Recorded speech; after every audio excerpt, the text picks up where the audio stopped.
I'm Anab. I run a design studio called Superflux, and today I'm going to talk about an area of our practice that we call design for the new normal. These are no ordinary t-shirts. They are a source of livelihood for this man, Song Hoyeon from South Korea, who's attempting to make his own satellite. Known as the Open Source Satellite Initiative, he's creating a private connection between you and the universe. This is his latest prototype. He's also made a very user-friendly step-by-step instruction manual that you can download and make your own satellite if you so wished. This is not art made by a child. It's a representation of genetically modified organisms that are created by finding genes from organisms that have plastic degradation properties and inserting them into marine bacteria. And that's what this team of teenage students at the University College London are currently designing in their biohack lab. If they succeed, these new plastic-eating marine bacteria could be a natural solution to the millions of tons of plastic bits floating in our oceans.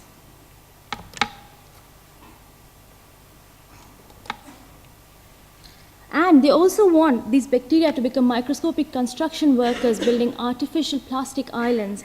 Here in the middle of the North Pacific Ocean, they've already claimed the Plastic Republic. This is Zemirar Elali, an electrical engineer in Afghanistan. He's currently building one of his 5 fleet of drones, autonomous drones made entirely from bamboo.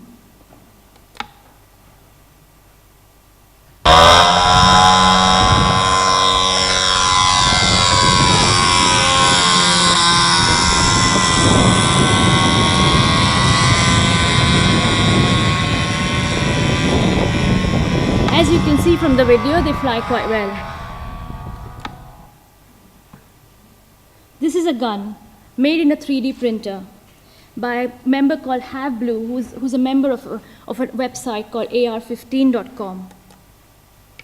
He did not print the entire gun, only the lower part of the gun, which actually holds the entire firearm together, and it's the only bit that requires a license. And he got the files from a website called thingiverse.com. These files were created by a user called King Lud. These stories might seem unsettling, and you can dismiss them as sort of weird anomalies of whimsical people. But I like to show how they also illustrate a new age of technological empowerment. Today, there are over 1,500 hackerspaces around the world. A cross between your garage and a clubhouse, they provide space, like-minded colleagues, and tools to create your own unusual DIY projects. Our South Korean man probably kicked off his satellite idea right here. Those UCL students are joined by another 192 student teams from across the world who are currently designing living organisms to participate in the iGEM competition, also known as the Olympics of Synthetic Biology. And there are over 300 DIY biolabs across the world, so technologies which were once the remit of scientists are now increasingly easy to access and manipulate by ordinary citizens. As of 20th of June this year, Shapeface.com, a website that allows users to make their own products with 3D printing, sold more than 1 million user-created objects. And if you'd rather want to make your 3D printed object yourself, you can go to one of the 130 fab labs across the world. The Afghan engineer built his bamboo drone with the help of a website called DIYdrone.com, which has over 29,000 members today. These are some of the obligatory, look, I made a drone and I'm holding it in my hand shot that members frequently upload. And finally, the first batch of 10,000 tiny Raspberry Pi computers costing a mere £22 sold within minutes, quicker than any iPhone sales. They have been designed to inspire school children and adults to program just like the Sinclair Spectrum and the BBC Micro did in the 1980s. And so, as these weird stories start to stack up, these seemingly peripheral trends become increasingly disruptive.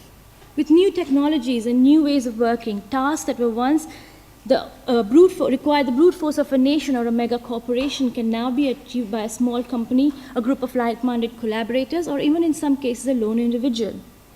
This is a global village construction set created by Martin Jabugowski. He has created these open source blueprints for 50 low-cost machines that will allow anyone in a community to build their own infrastructure. Of course, linked to these trends, we are also seeing the rise of a period where chaos, uncertainty, and realignment of power are fast becoming the new operating parameters. Many refer to this as the new normal. In the new normal, technology is open source, products are alive and mutate, patents are old-fashioned, and design stars are not worshipped. What does this mean for design and business in the 21st century? How do you operate as a design studio when your competitor is an open source community of hackers who are selling 3D printed objects straight out of virtual environments like Minecraft? Or some weird non-brand knockoff. This is GoPhone i5, which was created by a little-known company in China. They managed to patent it, and they're saying that they're going to sue Apple when they bring the iPhone 5 in China. How can designers explore the potential of these new challenges? I don't have all the answers, but I can show you a quick glimpse of some of the strategies that we have been exploring in our studio, Superflux. For starters, can the design studio be less of a hierarchical monolith and more of a decentralized organism that has eyes and ears everywhere that the people touch the company, whether it's employees or customers, suppliers or partners? Through these wider networks of interdisciplinary collaborators, we are attempting to cultivate the genius, a term coined by Brian Eno to refer to the idea of a collective genius rather than that of a lone individual. Cultivating such a network has led us to work on projects where we partnered with neuroscientists to design prosthetic vision for the blind, to attempt to curb desertification by working with local communities in North India. By embracing community and collaboration, we hope the true spirit of innovation can be harnessed. This is an illustration of a new kind of unifying platform that we are attempting to create, which will allow everyone from first-time users to tinkerers to expert hackers to access tools and technologies and build projects around the Internet of Things. We also keep an eye on weak signals. This is a project called Arcing, created in 2006, exploring design solutions for a post-crash civilization. The important thing about this project is that it was imagined just before climate change debate entered mainstream media and we were still flying high on a wave of financial growth. The fictional company Arcing offered products and services and investments in a post-crash portfolio, from stylish radios that turn into solar-powered audio and data transmission devices post-collapse, to reading materials from books such as Collapsing Society and Pets as Proteins that prepared people for a post-crash world. Such projects aim to bring problematic issues to the forefront through the use of tangible artifacts and compelling narratives.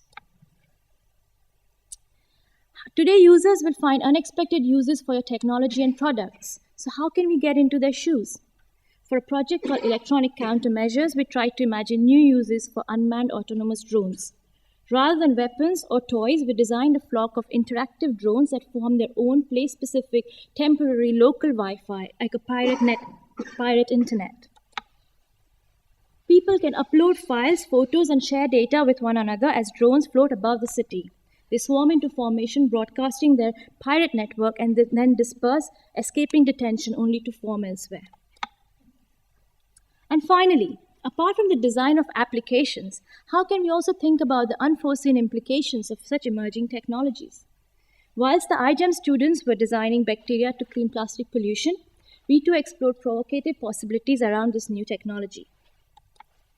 For a project where we were exploring colony collapse disorder and the disappearing bee syndrome, we worked with scientists to visualize a new kind of bee, a synthetic bee made entirely through the powers of biotechnology and synthetic biology.